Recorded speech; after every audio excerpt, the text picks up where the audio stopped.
the port side engine compartment entrance. We've went over everything from the opposite starboard side, but we will now go over it on the port side.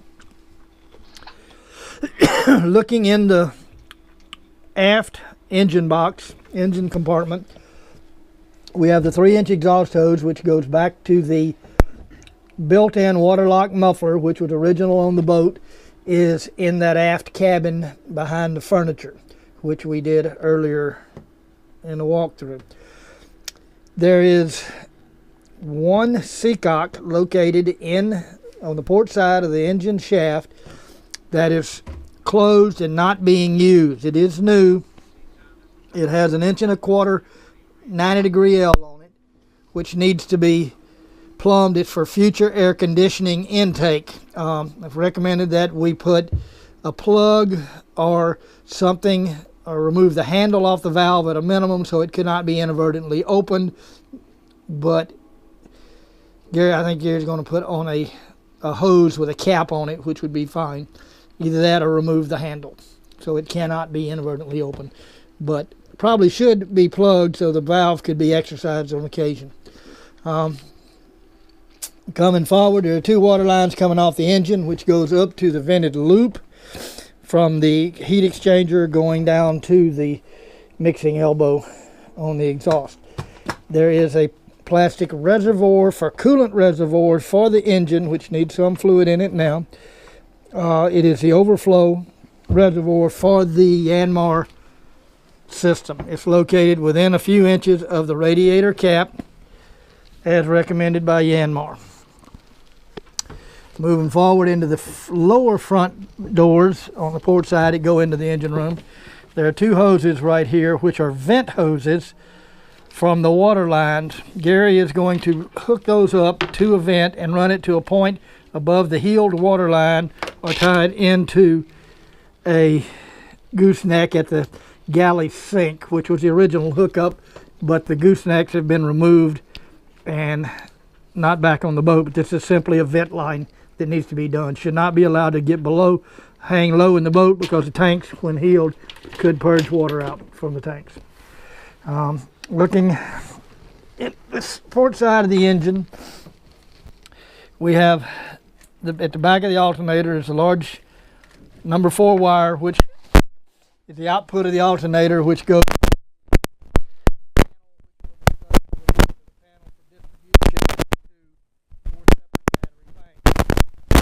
a long cable tied to this line is a yellow number 12 wire with a inline fuse, and also taped to that same number 4 wire, the yellow wire, goes to a diode which is installed, which brings sense current from the house bank, from the panel, which is fed by the house bank, back to activate the alternator. So the alternator will be reading the house bank to determine charge requirements of the alternator. It's a simple internal regulator on the alternator, keeping the system as simple as possible. This goes to a set of isolators in the panel area, electrical panel area, which distributes the charge current to all the batteries individually and isolates them where there's no back feed. We've tested that. Everything seems to be working in line. Now, moving forward in here, the raw water pump is on the front of the engine right here, easily accessible for impeller changes, etc. Hopefully just regular maintenance will be required on that, annually changing the impeller regardless of hours. As long as you're using the boat on a regular basis, I wouldn't be too concerned. Just change the impeller annually, unless you're operating in a lot of water with a lot of sediment or sand in the water. Then that will shorten the life of the impeller and the pump.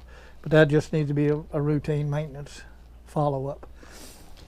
On the front of the engine is also 2 coolant lines, one which has a valve, was furnished with the engine from Yanmar, which circulates coolant to the domestic water heater.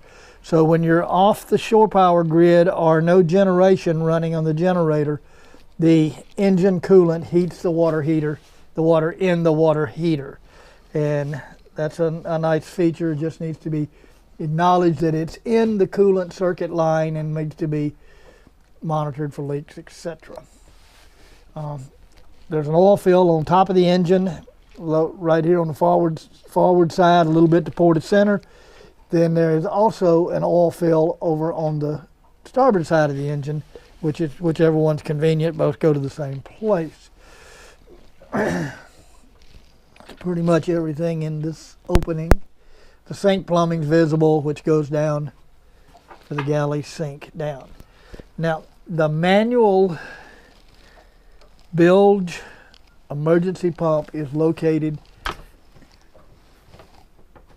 on the port side of the galley engine box cover and is operational. Now, the pump has not been rebuilt or anything. It's existing pump, but it has been plumbed and should provide service as is.